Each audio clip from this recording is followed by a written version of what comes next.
doors up to us was that of Frank Zappa and his family, and for all his notoriety, we found him to be a very accommodating host. Baby! I look around and there's a couple right near me. Baby, stay. Maybe I think they can probably hear me. Big and wet. I'll take all I can get. Baby, baby, baby, snakes. Most Zappa fans from the earlier years would recognize this as the album cover for Burnt Weenie Sandwich. Mm-hmm. Which has undergone a little bit of a change with time. It's got dust on it, and this used to be a lemon, I think, and then shriveled down. Yeah. And a little, yeah, it got a little yuck. Well, that was the album that was released right at the time where the group broke up, so I don't have really terrific memories about it. So here's a picture of me having a good time. This is you? Yeah, that's me going to a Catholic church. On the stairs of the church. Right. See, it'll come back to haunt you. Like I said. Yeah. Well, you know, you got to go in there to find out what they're really doing. So I found out and I got out. It's a real estate business. What's new? I don't know whether these will fit me. No, they won't really. She had a. Did they once fit you? No, these were for the girl in the Thingfish photo layout. You know, that tiny head. Yeah. Considering how big the other things were. This actually went over her head, and these are supposed to go in front of her eyes like that. Help, let me out. These are special glasses. And this is more of the Thingfish characters. This is Sister Abdullah X and her crank-up cowboy guitar. I broke it. Uh-oh. I broke it. Get that. Look at this. I broke it. Oh, no. Uh-oh. Never will I'm not going to let anybody else play with this guitar anymore. Oh, he fixed it. Hooray.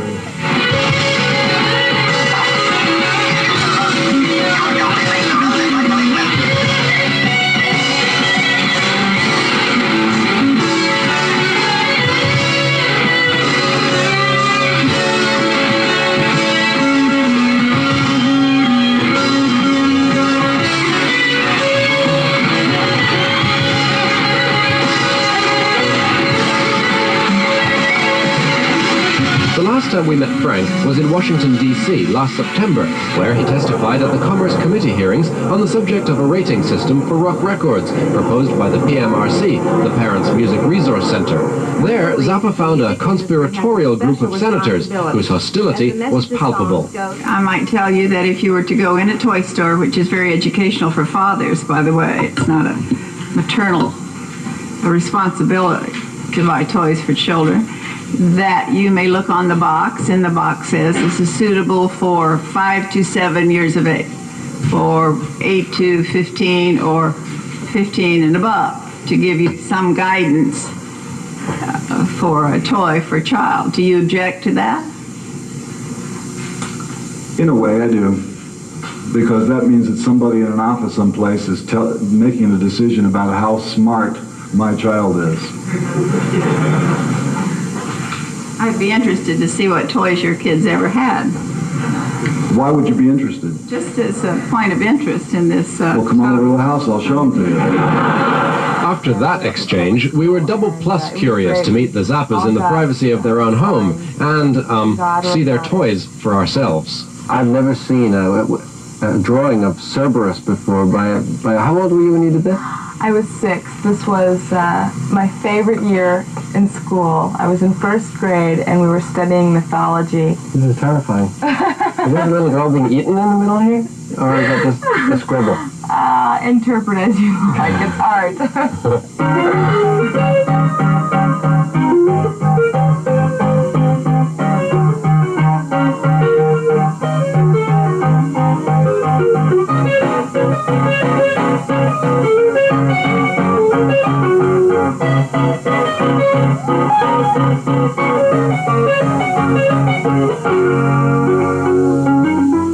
Terrific. That was great. You must have grown up in one of the most unusual musical backgrounds, more variety than any other family could sustain. Well, I never liked music growing up. I really, I was sort of one of those kind of people. I never listened to the radio. I hated the radio until I was like 12, 13. I did not want to know about any of that. The only music I knew was my dad's music, going to concerts and stuff like that. What kind of musical training have you had? How long have you been playing guitar? Who taught you how to play guitar? Me, pretty much. I just picked it up off Van Halen records. You know, I used to like Randy Rhoads a lot, you know, play with Ozzy Osbourne. I had a couple kind of sit-down lessons, like my dad showed me some chords, and Steve Vai, who used to play with Frank and is playing with Alcatraz and a bunch of other bands. He showed me some stuff a couple times, but never, you know, really. I don't read music. You know, I just learned everything by ear. Do you have plans to put together a band of your own? Yeah, I'm working on that now. We're writing stuff. Me and Scott Tunis, who used to play with my dad, and now he's going to play with me. Oh, phenomenal bass player. Yeah, he's so lucky. He's great. He's really good. He's a fun guy. Yeah. Can you show us maybe something that you do together? Yeah.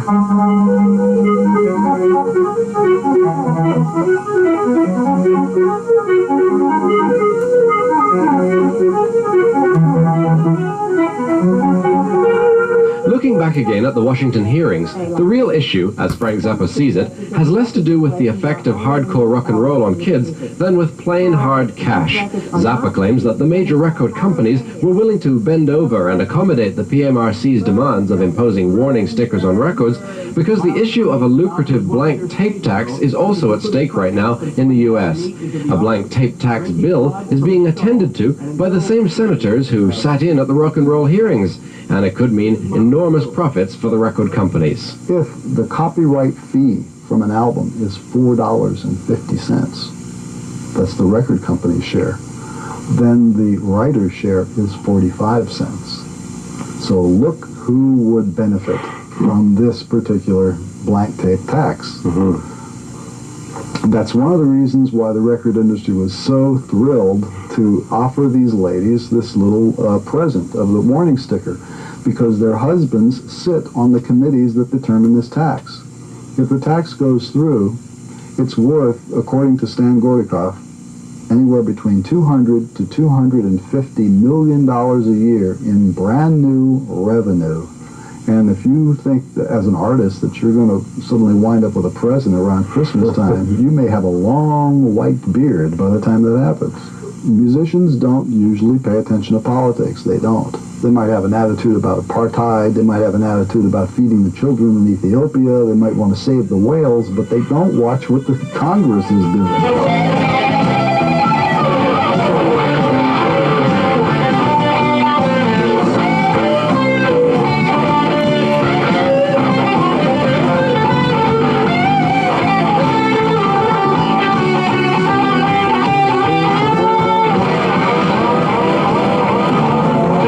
We'll be right back with more from Frank Zappa.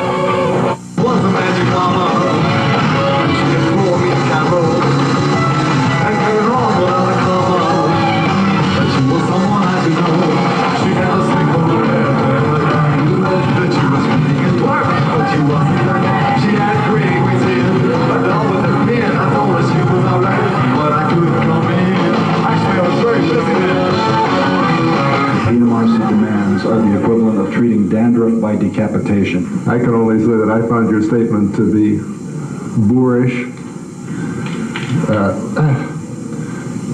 incredibly and insensitively insulting, and you have certainly destroyed any case you might otherwise have had with this senator. At the Senate hearings, you said some things that were very funny and some things that were very critical and hit the right spots.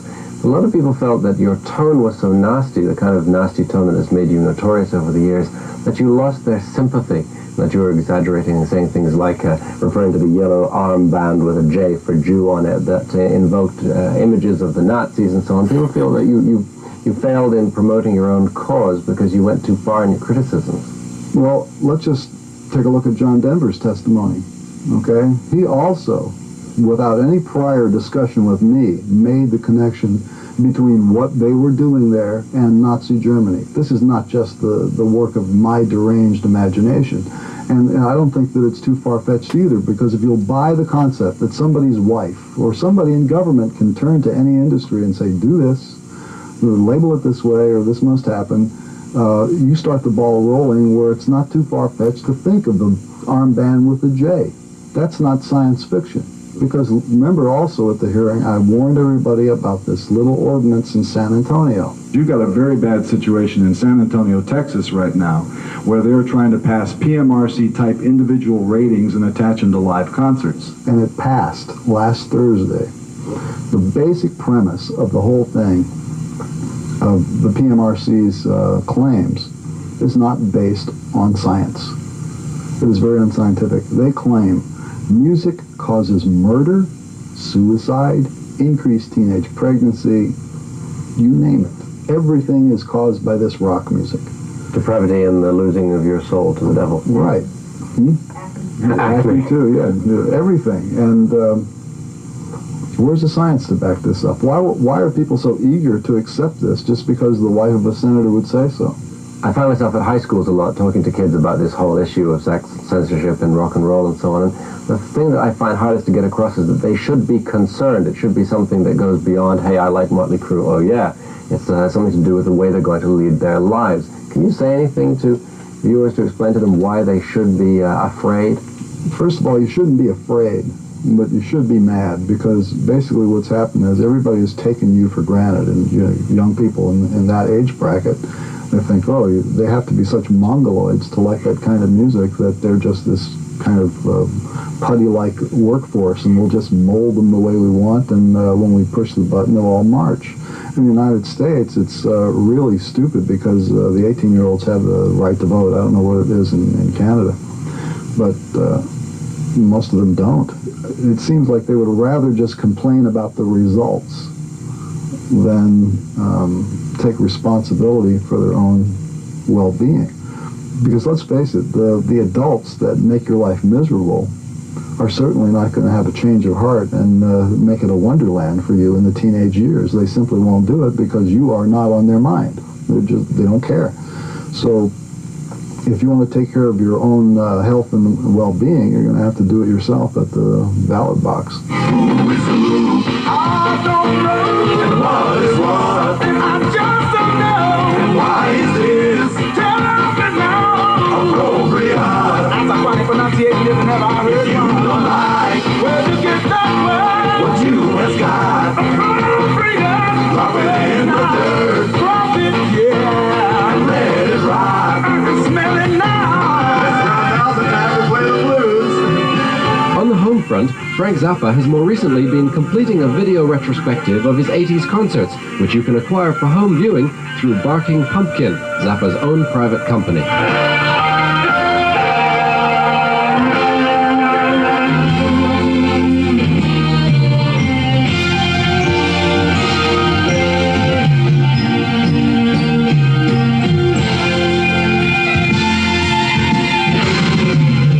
The last concert of the 82 tour was Palermo, Sicily.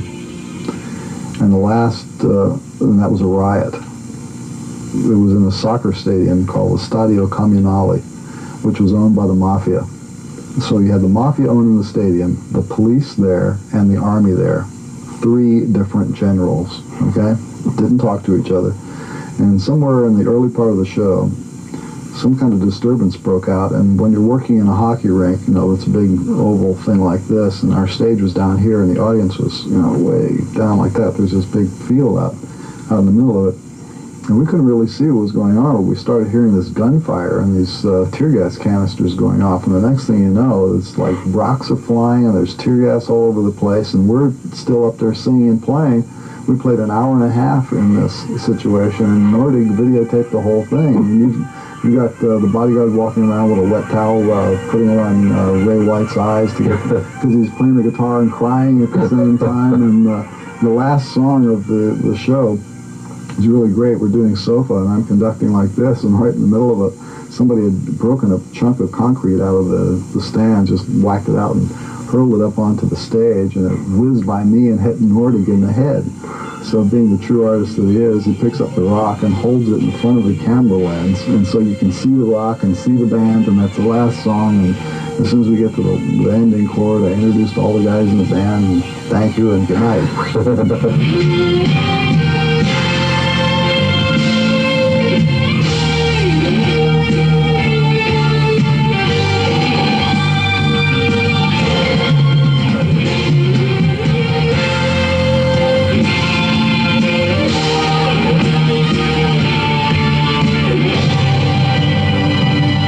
at Frank's house, he made me promise to give you the complete address of Barking Pumpkin Records so you'd know where to obtain the complete tape, from which we just excerpted a portion. That tape contains concerts, musical, magical moments from shows all over Europe in the early 80s, and some fairly profane moments too, well worth watching, apparently at a reasonable price. The thing is, I know you don't have a piece of paper and a pencil in front of you, and you're not going to write it down properly even if you do have a piece of paper and pencil in front of you, so why don't you just go to a local record store, check out a recent Frank Zappa record, copy down the address of Barking Pumpkin Records, and get your tape today. As Frank Zappa would say, hooray! So I'll see you next week. My friends tell me that I've been such a fool. I have to stand back and take it, baby. More for loving you. I found myself in sorrow. For complete coverage of Toronto's entertainment scene, watch City Pulse every night at 6 and 10 with Jeannie Becker, John Burgess, and John and Jim Coburn. And on the streets, check out City Nights posters for your weekly guide to what's happening. City Pulse and City Nights. We're the eyes of Toronto.